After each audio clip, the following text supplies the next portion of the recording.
하나님의 말씀은 고린도후서 1장 3절로 10절까지입니다. 신약성경 고린도후서 1장 3절로 10절까지 보겠습니다. 신약성경 286쪽입니다. 저와 여러분이 한 절씩 교독하겠습니다. 찬송하리로다. 그는 우리 주 예수 그리스도의 하나님이시요 자비의 아버지시요 모든 위로의 하나님이시며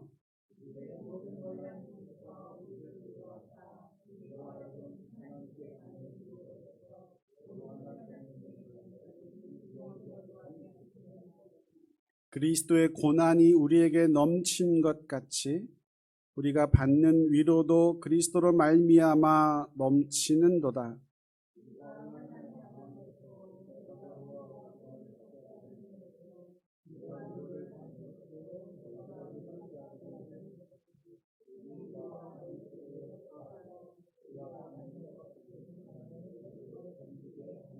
너희를 위한 우리의 소망이 견고함은 너희가 고난에 참여하는 자가 된 것 같이 위로해도 그러할 줄을 알미라.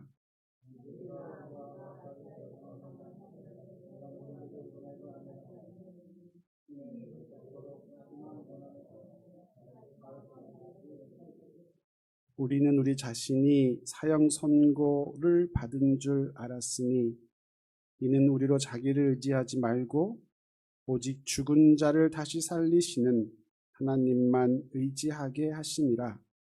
그가 이같이 큰 사망에서 우리를 건지셨고 또 건지실 것이며 이후에도 건지시기를 그에게 바라노라.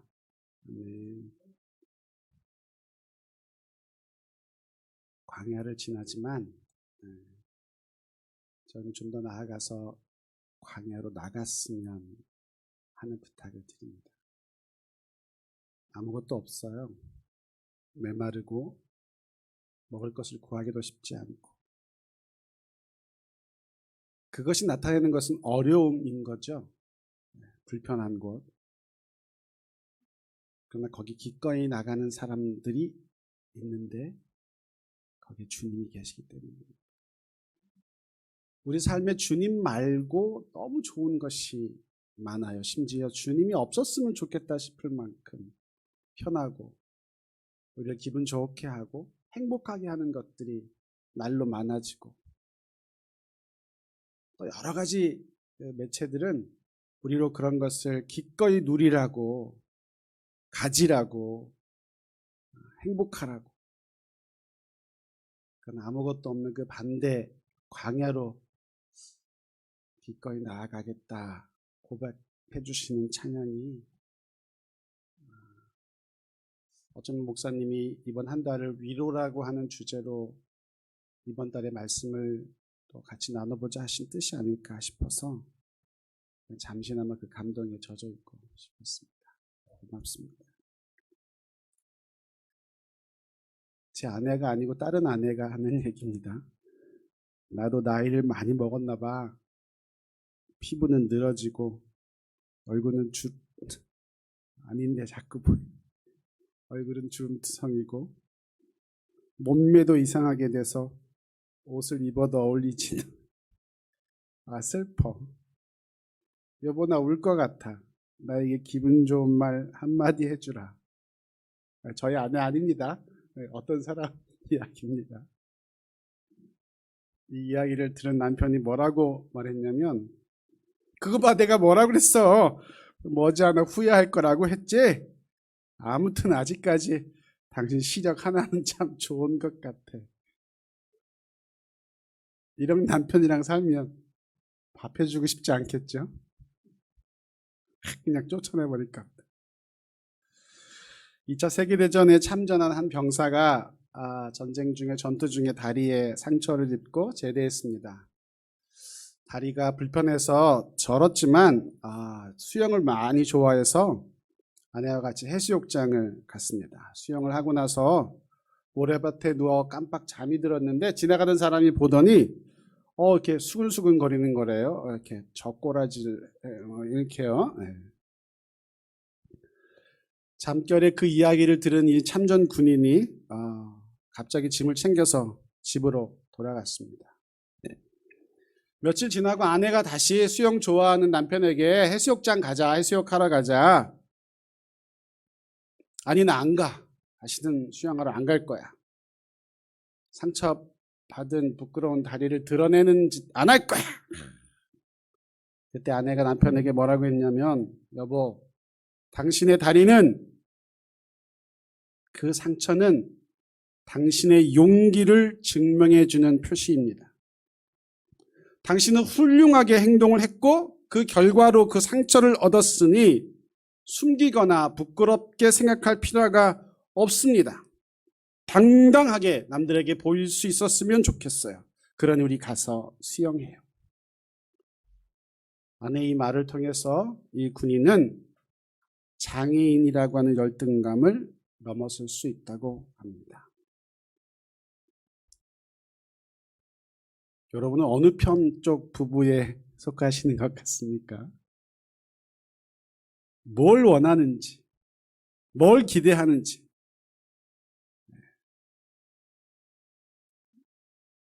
저랑 같이 한 입을 덮고 사는 한 여인이 저한테 매일 요구하는 게 뭐냐면 같은 마음이 되어주세요.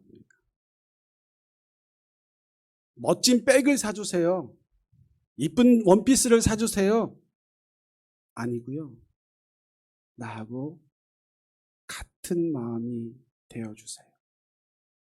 부끄러운데 제가 세상에서 제일 못하는 것이 그겁니다. 저랑 성격도 다르고 스피드도 다르고 부부가 제일 많이 어디서 싸우냐면 속도 때문에 싸워요. 저는 저마치 앞서가는데 우리 아내님은 아직 화장이 다 끝나지 않았고 저는 차에 가서 시동을 켜놓고 있는데 그제서야 신발을 찾아 신고 있고 너무 다른 부부가 세상을 같이 살면서 딱 하나 원한다고 하는 게 있어요. 내 마음과 같은 마음이 되어주세요. 이장로님, 손장로님 잘하고 계시죠? 네, 그러신 것 같아요. 우리 목사님도 되게 잘하고 계신 것 같아요.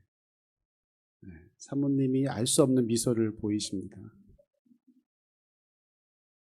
서울문화재단에서 지난 3월 13일부터 마음약방이라고 하는 자판기를 설치하고 운영한다고 합니다. 찾는 사람이 무척 많대요. 꿈 소멸증, 미래 망막증, 가족 남남 신드롬, 스마트폰 중독증, 급성 연애세포 소멸증, 노화 자각증 등 마음 증상 20가지를 메뉴로 만들어 놓고 동전을 넣은 다음에 자기에 해당되는 증상을 누르면 거기에 맞는 처방이 슈르륵 나온다고 합니다.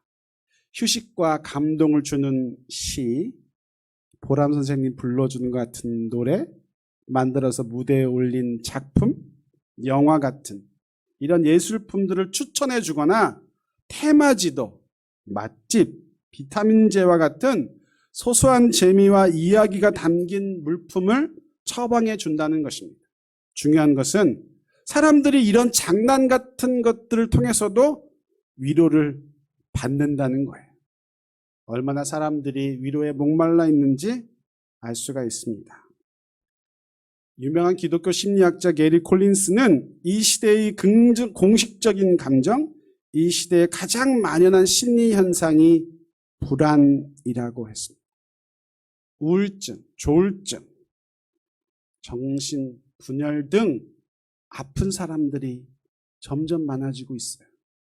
더 편해지고 더 빨라지고 더 좋아지는데 어쩜 우리의 속은, 우리의 영은, 우리의 마음은 더 시들시들해지고 아파져 가는 것일까? 성경은 위로를 나함이라고 합니다. 히브리어인데요. 이 말의 본래 뜻은 다시 숨을 쉬게 하다라는 뜻입니다. 창세기 5장 29절에 라멕이 아들을 노아라 이름지며 그가 저주받은 땅에서 수고롭게 일하는 아들을 안위하리라 할 때 안위가 나함입니다. 창세기 6장 6절 땅 위에 사람 지으셨음을 한탄하실 때 한탄이 나함입니다. 창세기 24장 67절 이삭이 리브가와 결혼했을 때 위로를 얻었다 하는 그 위로도 나함입니다. 누군가의 상황을 공감하고 마음 아파하며 쉴 수 있도록 평안을 찾을 수 있도록 돕는 것이 성경이 이야기하는 위로입니다. 파라칼레오, 신약 성경에 쓰여진 헬라 말인데요. 누구 옆에 서다, 대신 말하다, 간청하다, 격려하다, 법정에서 대신에 간청하는 사람, 다른 사람들 사이에서 중재자라는 뜻이 있습니다. 여기에서 파라클레이토스, 보혜사, 성령님이라는 말이 나왔습니다. 사도행전 3장 19절에 보면 너희 죄 없이함을 받으라. 이같이 하면 새롭게 되는 날이 주 앞으로부터 이를 것이요. 옛날 개역개정에는 유쾌하게 되는 날이라고 적혀 있습니다. 새롭게 하다, 유쾌하게 하다, 이 말은 헬라어로 아나푸시코, 다시 기임을 불어넣다, 다시 숨을 쉬게 하다라는 뜻입니다. 여러분, 성령님이 우리에게 오셔서 가장 강력하게 하신 사역이 뭐냐면 숨 쉴 수 있게 해주는 거예요. 여러분, 엘리베이터 타고 제일 겁나는 사람이 누구냐면 공황장애인. 닫힌 공간에 들어가면 말도 못하게 숨이 안 쉬어지는 사람이 있죠. 이런 상황에 처했을 때 숨을 쉬게 해주는 것이 바로 위로, 파라클레이토스, 나함이라고 하는 것입니다. 영어로는 comfort, console이라고 하는데 두 단어 앞에 come, con, 함께, 같이를 의미하는 접두사가 붙어 있어요. 위로는 그렇게 어려운 사람, 힘든 사람, 필요한 사람에게 가서 같이 있어주는 것, 같은 마음 상태가 되어주는 것, 같이 아파하는 것이 본질입니다. 사람은 힘들어서 죽지 않습니다. 사람은 위로받지 못해서 죽습니다. 주님이 말씀하시기를 마태복음 11장 16절에서 이 세대를 무엇으로 비유할까? 비유하건대 아이들이 장터에 앉아 제 동물을 불러 이르되 우리가 너희를, 페이지가 바뀌었습니다. 향하여 피리를 불어도 너희가 춤추지 않고 우리가 슬피우로 너희 가슴을 치지 아니하였다 함과 같다. 춤출 일이 있으면 같이 춤춰주고 울 일이 있으면 같이 울어주는 것을 잃어버린 시대. 아내에게 제가 설교를 준비하면서 물었습니다. 여보, 당신은 위로가 뭐라고 생각해? 언제 가장 큰 위로를 받았어? 여러분 아시는 것처럼 저에게 정말 위로가 필요한 시기가 있었습니다. 저를 요양병원에 넣어놓고 이 사람이 어떻게 될지 내일을 장담할 수 없는 시간에 저 시골 양수로 이사 가서는 매일 아침 새벽에 차를 한 10분 정도 타고 교회 새벽 기도를 갑니다. 그리고 오랫동안 울부짖으면서 기도하고 옵니다. 그 시간이 당신을 가장 크게 위로했어? 저희 아내의 답이 제 생각을 조금 바꿨습니다. 저희가 이사 간 곳 근처에 남동생이 오빠인가? 오빠인지 남동생인지 갑자기 헷갈렸어요. 오빠입니까? 예. 오빠가 간암이 걸렸는데 자기 남편의 간을 그 오빠에게 이식해주고 오빠와 남편과 이 권사님이 저처럼 시골에 요양하러 오신 분이 계셨어요. 저희가 새벽기도 가는 교회에 그분들 예배드리러 오셨는데 알게 됐죠. 그리고 저희 아내가 그 여자 권사님을 만나서 교제를 하면서 제일 큰 위로가 되었다고 했습니다. 그분은 지문이 없대요. 너무 일을 많이 해서. 3살짜리 딸내미가 자기 눈앞에서 교통사고로 뭉개지는 것을 눈앞에서 본 경험도 있대. 시골에서 동생들과 같이 살았는데 어머니가 장사하러 한 달 정도 집을 비우면 그냥 먹을 것 조금 준비해 놓고 가시는데 어머니가 돌아오실 때까지 한 달 내내 그것 가지고 동생들과 끼니를 해결하면서 기다리는 시간을 사셨대.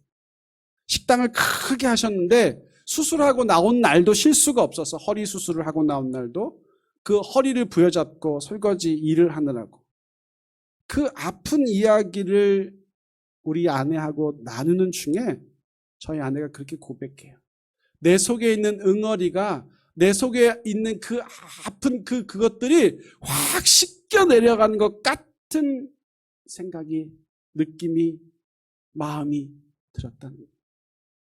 진짜 아픈 사람이 와서 나는 이렇게까지 힘들었어요 하는 그 손잡아줌이 저희 아내에게 큰 위로가, 가장 큰 힘이 됐다는 이야기를 해주더라고요. 아픈 사람을 만나는 것, 힘든 사람 여러분, 그런데 여러분 아시는 분들 중에 제일 힘든 사람, 제일 아픈 사람, 제일 고통스러운 사람 누굴까요? 아버지에게 외면당해서 십자가에 못 박혀 죽으시는 엘리 엘리 라마 사박다니, 아버지 어찌하여 나를 버리시나이까? 그 예수님이 저는 가장 아픈 사람인 것 같아요. 가장 힘드신 것 같아요. 그럼 정말 위로가 필요한 사람에게 가장 큰 위로는 뭐냐면 이 예수님을 만나게 해주는 거죠. 이 예수님의 이야기를 듣게 해주는 거죠. 이 예수님의 아버지에게 버림받은 경험을 공유하게 해주는 거죠. 그 예수님만 만나면 내가 가진 아픔, 힘듦, 고통, 위로받아야 할 현실 아무것도 아닌 게 되니까요. 십자가에 그 예수님을 만나게 해주면 만나는 그것 자체가 위로입니다. 힘입니다. 능력입니다. 여러분 그 예수님 만나셨잖아요. 여러분의 가장 아픈 그 순간에 가장 따뜻한 마음으로 찾아오셔서 너 혼자 있지 않다고, 내가 너와 같이 있다고. 수술하고 병원에 누워 있는데 너무너무 아픈 거예요. 속에 장기 하나를 떼어내고 이제 그걸 꼬매놨으니 통증이 뭐 오죽하겠어요. 잠깐 제가 이렇게 잠이 들었는데 꿈을 꾸는 것 같은 느낌. 근데 제가 눈을 떠보니까 제가 공중에 이렇게 띄워가지고 내가 누워있는 침대가 이렇게 돌아가는 느낌. 그때 예수님이 날 만지고 계시다는 정말 놀라운 확신이 있었어요. 그 다음날요, 제가 또 잠자고 있는데 아내가 잠깐 일부러 어디 가고 없는지 제가 눈 떠보니까 나이가 80이 다 되신 노 장로님이 병상 침대 발끝에서 제 발을 이렇게 주무르고 계신 거예요. 나중에 알고 보니까 한 30여 분 넘게 그렇게 하셨다고 그래요. 제가 눈을 떴는데 깨어난 척을 못 하겠더라고요. 하나님, 이 젊은 목사님이 지금 아파서 갈 때가 아닌데 이 목사님 고쳐주시고 살려주세요. 그렇게 나지막히 기도하시면서 제 말을 주물러 주시는데 그때 저는 가장 큰 위로와 힘을 얻었어요. 여러분 누군가에게 위로받고 싶으세요? 누군가에게 정말 힘이 되는 무엇인가를 얻고 싶으세요? 어떻게 하면 되냐면 제가 위로해 주면 돼요. 제가 손 잡아주면 돼요. 아유 목사님, 저는요 그럴 만한 위인도 아니고 형편도 아니고 여유도 없어요. 아니요, 우리 안에 가장 아프신 그리스도의 생명이 있다면요, 우리는 누구든지 누구라도 가서 손잡아주는, 같이 있어주는, 같이 아파주는, 같이 울어주는 위로자로 살 수가 있어요. 어떤 능력이나 가진 것이나 필요한 것이 아니라고 저는 생각해요.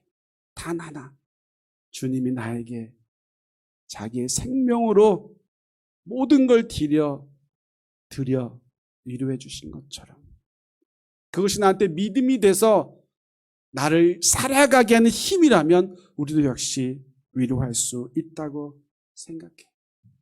잘 위로하려면 잘 위로받아야 되는데 내가 위로가 필요한 사람이라는 것을 인정하는 것이 조금 어려워요.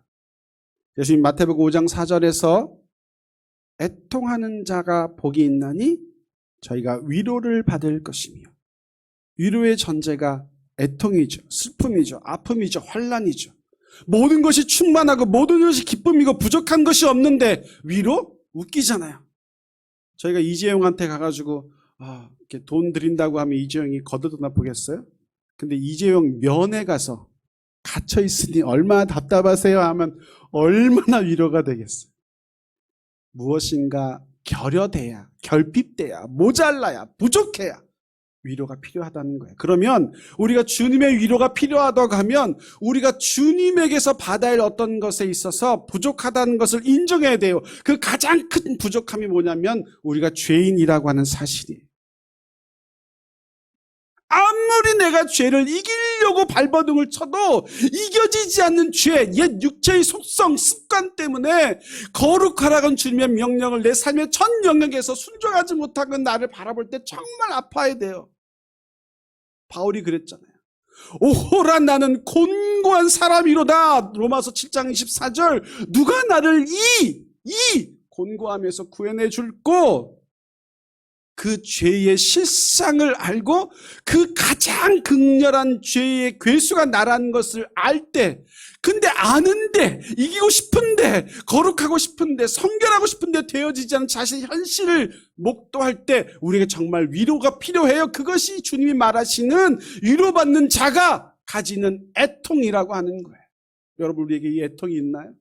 이제는 우리의 믿음이, 우리의 신앙이 너무 관성이 베껴서요, 언제나 그래 해주실 것 같고, 이미 다 용서받은 것 같고, 구원파의 경계를 왔다 갔다 해요. 다 용서하셨는데, 십자가 함부로 다 해결하셨는데 우리가 왜 슬퍼해야 돼? 왜 통해야 돼? 왜 죄를 고백하고 회개해야 돼? 아니요, 우리는 여전히 육체 가운데 있고 이 세상은 공중의 권세 잡은 사탄에게 달려 있어요. 예수님 다시 오실 것이 가깝기 때문에 사탄은 더 극렬하게 우는 사자가 주를 공격하고 있거든요. 그런데 그 공격에 넘어지기도 하고 찔리기도 하고 아파하기도 하는 그 죄에 대한 심각한 애통함이 있어야 주님이 주신 위로가 우리에게 진짜 위로가 될 수 있다는 거죠. 여러분, 정말 신기한 것은 애통하다라는 단어도 나함이에요. 위로하다라는 단어도 나함이에요. 어근이 같아요. 그래서 이 위로는요, 자기의 심령 깊은 곳에서 솟아나는 애통, 슬픔을 가진 사람, 그 슬픔의 가장 근본적인 이유가 주님과 같이 할 수 없는, 하나님을 아버지라고 할 수 없는 그 거룩의 자리에 매 순간 서고 싶은데 매 순간 서지지 않는 자신의 실존적인 죄의 자리를 볼 때 가지게 된다는 얘기예요. 그 애통함이 있어야 우리는 그분의 위로를 누릴 수가 있어요. 우리가 아이들을 가르칠 때 거짓말 하지 마라, 이렇게 가르쳐요. 근데 아이들이 거짓말 하지 말라고 하면 거짓말해요. 말 잘 들어라 하면 말 잘 안 들어요. 이거 왜 그런지 몰랐어요. 근데 게슈탈트라고 하는 심리 연구하는, 사람의 마음을 연구하는 사람들이 인간의 대뇌는 부정어는 저장을 못한대요. 컨텐츠만 저장한대요. 거짓말하지 말아요 하면 하지 말아요는 없어지고 거짓말만 남아요. 그 결과가 뭐냐면 폭력 가정에서 자라는 아이들, 알코올 중독자 아버지를 두고 자란 아이들이 어떻게 강하게 다짐하냐면, 난 절대로 아내를 패는 이 아이 안 할 거야. 술 안 하. 근데 걔들이 크잖아요. 한계 상황이 오잖아요. 생활은 그렇거든요. 그러면 거기 가요. 술 먹고 폭력을 행하고 거짓말하고. 하지 말라고 하면 해요. 그것이 사실은 이 심리학자들은 부정어를 저장하지 못한다고는 결론을 냈지만, 저는 영적으로 죄인됨의 속성이라고 봐요. 그런데요, 하나님의 영으로 우리 안에 정말 위로가 주어진 사람들은요, 이 인격과 존재와 행동을 구분해요. 거짓말하는 아이를 거짓말장이, 너는 아빠를 속였으니까 거짓말장이야 라고 애를 닥달하기 시작하면 아이는 자기 정체를 나는 거짓말쟁이야, 아빠가 나를 거짓말쟁이라고 얘기했어. 선생님이나 아빠나 권위자들이 어린아이가 자라날 때 그 인격을, 그 존재를 거짓말장이라고 규정하면 자기가 거짓말장이인 줄 알고 살아요. 그런데요, 정말 지혜로운 성경의 가르침은 거짓말과 거짓말장이를 떼어놓으셔야 돼요. 존재와 행위를 구분해야 된다는 얘기예요. 너는 아빠가 정말 사랑하는 아들인데, 이게 존재잖아요. 인격이잖아요. 거짓말이라고 하는 행위는 아빠의 아들에게서는 용납할 수 없어. 이걸 분리해요. 나는 너한테 이것을 가르치기 위해서 내 종아리를 때리지만 너를 때리는 거라, 너의 거짓말을 때리는 거야. 이럴 때는요, 잘못하고 자라나도 정체성이 건강해져요. 똑같아요. 성령님이 우리에게 돕는 파라클레이테스로 오셨잖아요. 위로하는 자로 오셨잖아요. 우리의 애통함을 보고 같이 아파하는 자로 오셨잖아요. 그러면 우리의 존재가 이미 성령님이 계신 존재라고 하는 것을 인정해야 돼요. 여러분, 기도를 많이 해야 될 것 같아요. 예배를 잘 드려야 될 것 같아요. 그래서 정말 노력해요. 기도 많이 하려고, 예배 잘 드리려고. 근데 제가 어느 날 순서가 뒤바뀌어지는 영감을 하나님이 주세요. 잘 드리려고 애쓰지 말고 네가 예배자인 것을 인정해라. 네가 기도자인 것을 인정해라. 여러분, 예배자가 하는 모든 행위는 뭐죠? 예배. 삶의 모든 자리가 예배가 되는 거예요. 예배자가 되면. 기도하는 거 너무 어렵지만 기도자가 되면 쉬지 않고 기도할 수 있죠. 왜? 내 존재의 표현이 예배고 내 존재의 표현이 기도이기 때문이에요. 그러면 내 존재가 바로 위로자라고 하는 성령님의 위로, 그리스도의 위로가 내 안에 있다고 하는 것을 아는 사람은요, 그 존재가 드러나는 방식으로 누군가에게서 손을 잡아주는 위로의 삶, 위로의 행동이 나타나게 되는 거예요. 위로하려고 노력하지 마세요. 내 안에 위로자 그리스도의 인격이 생명으로 계시구나 인정만 하면 돼요. 이것이 존재로 하는 위로라고 제가 생각했어요. 하나님은 우리에게 그런 인격으로 오셔서 이미 우리를 위로하셨죠. 가장 아프게 가장 귀한 것을 내어주심으로. 한 가지만 더 짚고 넘어가고 싶은데요. 우리가 그리스도 예수님을 위로할 수 있어요. 위로해야 돼요. 아유, 목사님 무슨 그런 신성풀. 아니요. 예수님도 위로가 필요하세요. 십자가에 달려 죽으실 때, 채찍 받으실 때, 침뱉음 받으실 때, 딱이 맞으실 때, 의지할 단 하나의 아버지도 나를 외면하신 그 순간에 예수님도 위로가 필요하세요. 모든 죄를 지고 가시는 하나님의 어린 양 그리스도를 우리가 위로할 수 있는데 그것은 그가 서신 골고다에 우리가 같이 서는 거예요. 죽죠? 십자가에 못 박혀 죽을 거예요. 그러나 그리스도는 그 순간에 같이 죽으러 결단하고 골고다에 올라간 우리를 통해서 위로받으실 거예요. 여러분, 죽음은 끝이 결코 아니에요. 육신의 죽음이 마지막이라고 생각해서는 안 되죠. 그리스도가 거기서 죽으셨지만 이기고 부활하셨듯이 우리 역시 그리스도를 위로하기 위해 우리의 골고다 올라가 십자가 짓고 죽지만 살 거예요. 그 살아난 부활의 생명이 어쩌면 더 많은 영향력으로 더 큰 힘으로 세상을 위로할 거예요. 코로나로 지치고 힘든 사람들이 너무 많아요. 알지 모르지만 이 상황이 끝나고 나면 더 많은 심각한 문제가 일어날 수 있어요. 그러나 이 모든 것을 해결할 수 있는 한 가지 방법이 있어요. 그것은 우리가 위로자인 것을 알고 우리 삶의 표현으로 우리가 닿는 모든 자리 만나는 모든 영혼들에게 위로의 메시지를 보이는 거예요. 우리가 이렇게 예배하는 것만으로, 우리가 이렇게 기도하는 것만으로, 우리가 이렇게 위로자로 자기 정체를 고백하는 것만으로 사람들은 보고 힘을 얻을 거예요. 아! 어떤 고난과 역경이라도 모든 것들을 앗아가 버리는 코로나라고 하는 바이러스도 결코 어찌할 수 없는 위로의 힘이 그 안에는 있구나. 그래서 기쁘구나, 유쾌하구나. 그 힘으로 우리가 위로하는 지금부터 연습하셔야 돼요. 코로나가 딱 끝나면 예배장이 다시 꽉 찰 것 같죠? 아니요. 지금부터 한 달에 한 번이라도 내가 예배당에 올라가서 목사님 얼굴 보면서 예배 한 번 드릴 거예요. 물론 하나님은 온라인으로도 역사하세요. 온라인으로 예배 받으세요. 그러나 한 번쯤은 오셔도 돼요. 이제 백신 맞으신 분들은 올라오세요. 그리고 마스크 쓰시면 되죠. 뭐 손 깨끗하게 씻으시면 되죠. 아, 만나서 손 잡고 만나서 한번 껴안는 것이, 얼굴을 한번 부비는 것이 얼마나 큰 위로인지 여러분이 아시잖아요.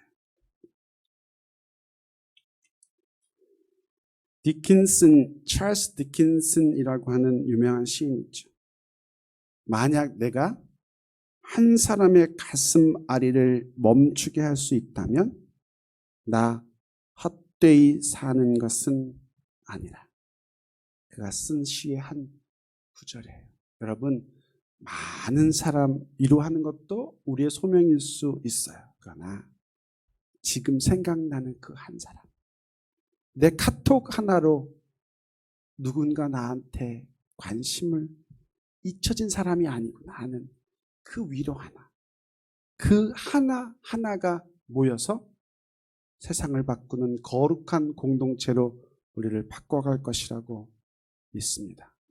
하나님은 우리를 우리의 존재로 위로하게 하는 그런 자들로 부르셨어요. 그런 자들로 빚어가고 계시고 그런 자들로 순종하기를 원하십니다.